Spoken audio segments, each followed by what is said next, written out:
सरफराज मंगलजई की कौमी धारे में शमूलियत, वजीर आजम की ISI की तारीफ। ट्वीट में लिखा, कानून नाफिज करने वाले इदारों और इंटेलिजेंस एजेंसीज खास तौर पर ISI की कोशिशों को सराहता हूं, जिन्होंने इस पेचीदा मंसूबे पर अमल दरामद किया और उसकी क़यादत की। कागजात नामजदगी के बाद PTI रहनुमा सामने आ जाएंगे। चेयरमैन PTI बैरिस्टर गौहर की ऑफ द रिकॉर्ड में गुफ्तगू। कहा, पार्टी टिकटों से मुताल्लिक अभी फैसले हो रहे हैं। पार्टी के लिए कुर्बानियां देने वाले कारकुनों को तरजीह दी जाएगी।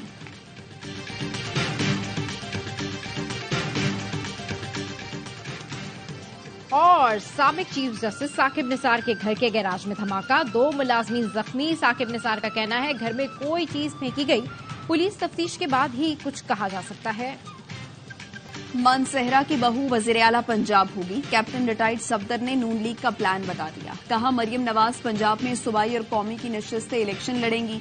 नवाज शरीफ खैबर पख्तूनख्वा से इलेक्शन लड़ रहे हैं।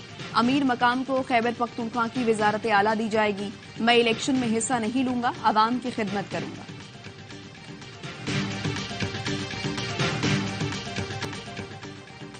बानी PTI और बुशरा बीबी के खिलाफ तोशाखाना नैब रेफरेंस बाकायदा समात के लिए मंजूर। एहतसाब अदालत में रेफरेंस की समात 23 दिसंबर को होगी।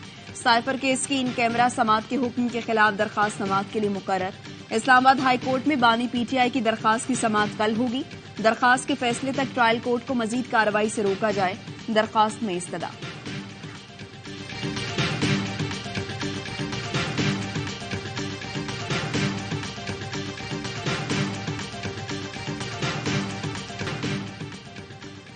फवाद चौधरी का जेल से इलेक्शन लड़ने का ऐलान। कहते हैं, जेहलुम की दोनों सीटों से इलेक्शन लड़ूंगा। हिबा और फैसल मेरी इंतखाबी मुहिम चलाएंगे।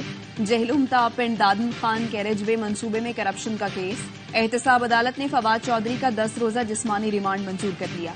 साबिक speaker Asad Qaiser central jail Mardan से रिहा। पेशावर हाई कोर्ट के अहकामात पर डिप्टी कमिश्नर सवाबी ने 3 MPO का हुक्म वापस ले लिया। असद कैसर को 9 मई वाकयात में पहले ही जमानत मिल चुकी है।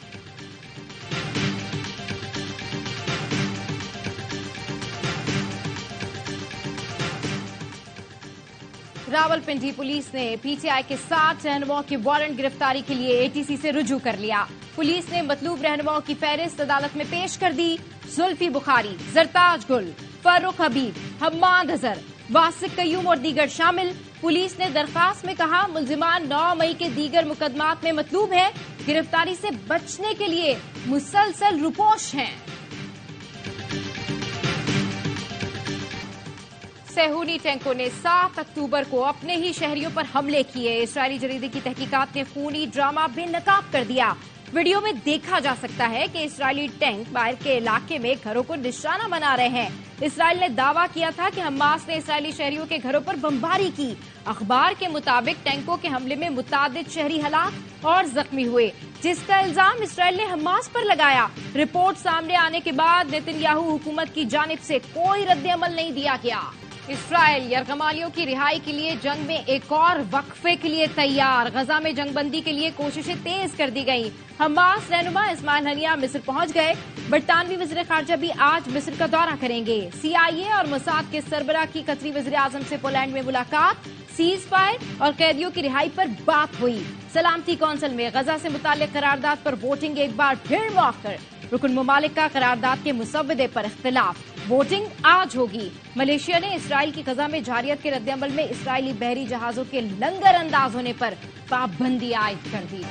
निगरान वज़ीर आला सिंध मकबूल बाकिर का गवर्नमेंट बॉयज स्कूल इस्लाम कोर्ट का दौरा। क्लासेस का मुआयना किया। तलबा से अंग्रेजी में बातचीत की।